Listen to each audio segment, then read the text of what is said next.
When your children don't respect you, do this instead. 6 powerful ways to regain respect. Senior, have you ever looked at your child, the one you raised with all your heart, and wondered, when did things change between us? One day they were small, their hand gripping your finger like you were their whole world, and now, maybe it feels like they barely listen. Maybe they roll their eyes or shut their door a little too firmly. Maybe the respect you once felt so deeply, that unspoken bond, has started to slip away. If that touches a nerve, you're not alone. And I want you to know, you are not powerless here. In fact, what we're about to walk through together might just change everything. Today, I'm going to share 6 powerful ways to regain your child's respect, and not in a forced, demanding way, but in a way that rebuilds real, lasting trust and love. And stick with me till the end, because the final insight might just flip everything you thought you knew about respect on its head. Picture this: 2 parents, same age, same stage of life. One feels constantly drained,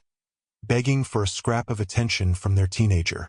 The other, calm, centered, respected, not out of fear, but because their relationship is rooted in something stronger. What makes the difference? Let's find out. And hey, as we go through this, imagine what your home could feel like a month from now, 6 months from now. A place full of laughter again, where conversations flow naturally and your kids look to you, not just because they have to, but because they want to. All right, let's dive into the first shift. It might feel a little uncomfortable at first, but it's essential. Starts with you. Now, before you feel any guilt creeping in, breathe. This isn't about blame. It's about power. Real respect begins not with commands or consequences, but with how we show up. Kids, especially teens, are hypersensitive to hypocrisy. If we're asking for respect but snapping at them, dismissing their feelings, or not following through on our word, they notice. Think about it like this. If a boss at work barked orders but didn't live by their own rules, would you feel respect or resentment? Same thing. A simple, powerful tip you can try starting today: match your actions to your words. If you say you're going to be at their game, be there. If you tell them you'll listen, really listen, not while scrolling your phone, but with your full attention. And here's a tiny mindset tweak that changes everything. Instead of asking, how can I make them respect me? Start asking, how can I be someone they want to respect? Quick reflection moment. Have you ever admired someone because they forced you to? Or because they earned it through how they lived? Something to think about. Now, if you're already nodding along, awesome. But maybe you're thinking, okay, but what if they're still acting out even when I'm doing my best? Good question. And that leads us to the next piece. Boundaries. Firm, loving, consistent boundaries. Imagine you're walking across a rope bridge. Wobbly, creaky, swinging wildly in the wind. Terrifying, right? Now imagine sturdy guardrails on either side, strong and steady. Way less scary. Believe it or not, kids crave those guardrails. Boundaries aren't prison walls, they're safety nets. One of the most common mistakes parents make, especially when respect starts slipping, is to loosen up the boundaries out of fear of pushing their child away. But guess what? That actually creates more distance. Deep down, kids equate boundaries with love. They want to know someone cares enough to say, no, that's not okay. Start small. Pick just one boundary that matters deeply. Maybe it's no yelling during disagreements or no phones at dinner, and enforce it calmly every time. Not with shouting, but with steady, respectful consequences. Like a lighthouse standing firm in a storm. If you're willing, take a second right now. What's one boundary you wish was stronger in your home? Picture it in your mind. Got it? Good. Hold on to that. We'll circle back to it later. All right, ready for the next one? This is a big one, and honestly, it surprises a lot of people.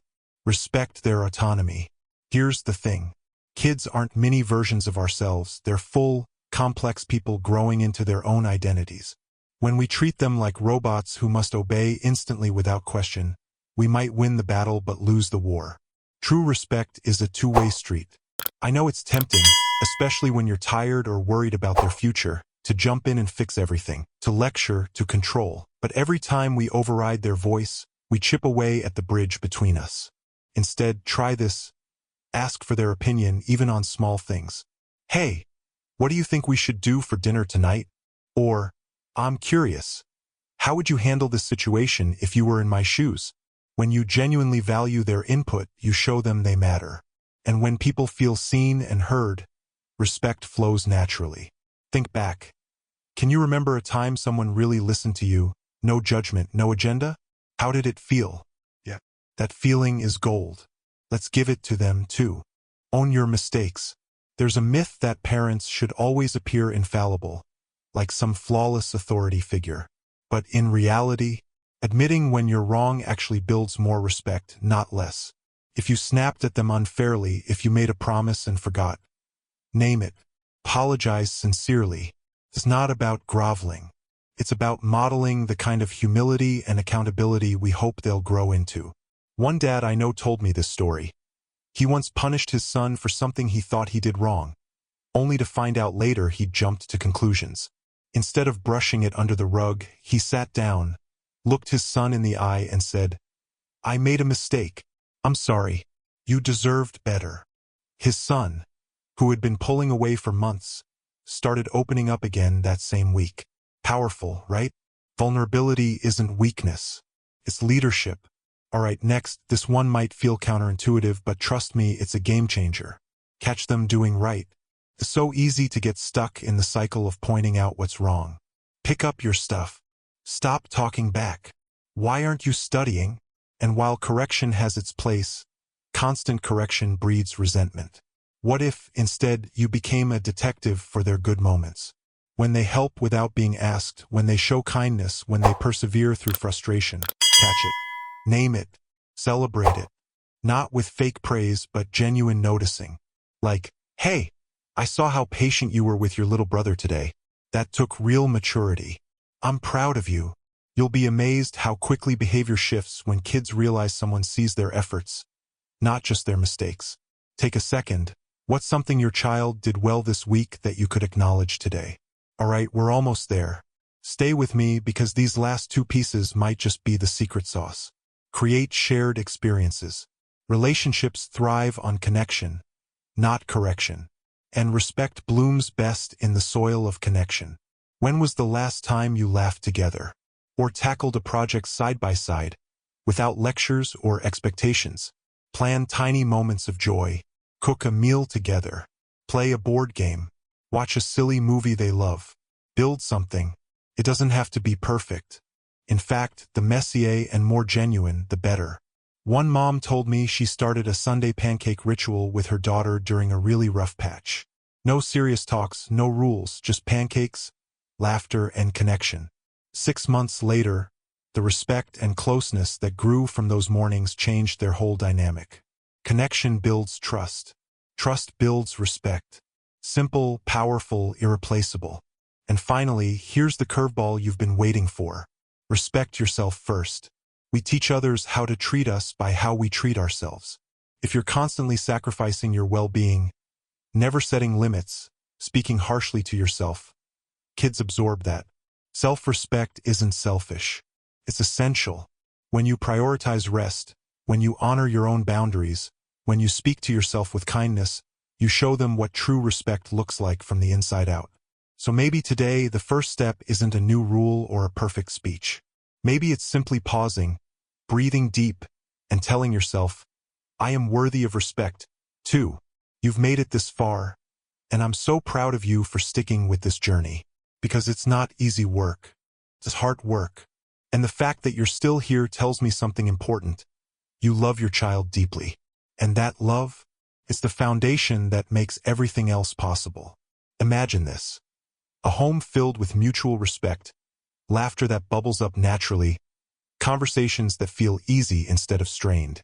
Picture your child looking up at you not with fear or resentment, but with admiration and trust. It's not a fantasy. It's a future you can start building today, one small step at a time. Let's quickly recap just to anchor it all in. First, lead by example. Be the person you want them to respect. Second, set clear, loving boundaries. They need your steady presence more than you know. Third, honor their autonomy. Listen more than you lecture. Fourth, own your mistakes. Vulnerability builds bridges. Fifth, catch them doing right. Celebrate the good. Sixth, create joyful shared experiences. Connection is the secret sauce. And seventh, respect yourself first because you're teaching them every day how to treat others and themselves. If this resonated with you, I invite you to pick just one small thing to try this week. Start there. Progress, not perfection. And if you found this helpful, would you do me a favor? Share this video with another parent who might need a little hope today. And don't forget to subscribe, because we've got so many more life-changing conversations ahead. Before you go, I'd love to hear in the comments. Which tip are you most excited to try first? Let's inspire each other. Oh, and speaking of inspiration, next time, we're diving into another powerful topic. How to rebuild a close bond with your teen. Even if you feel miles apart, you won't want to miss it. Until then, take care of yourself, keep showing up with love, and remember, you're doing better than you think. See you soon.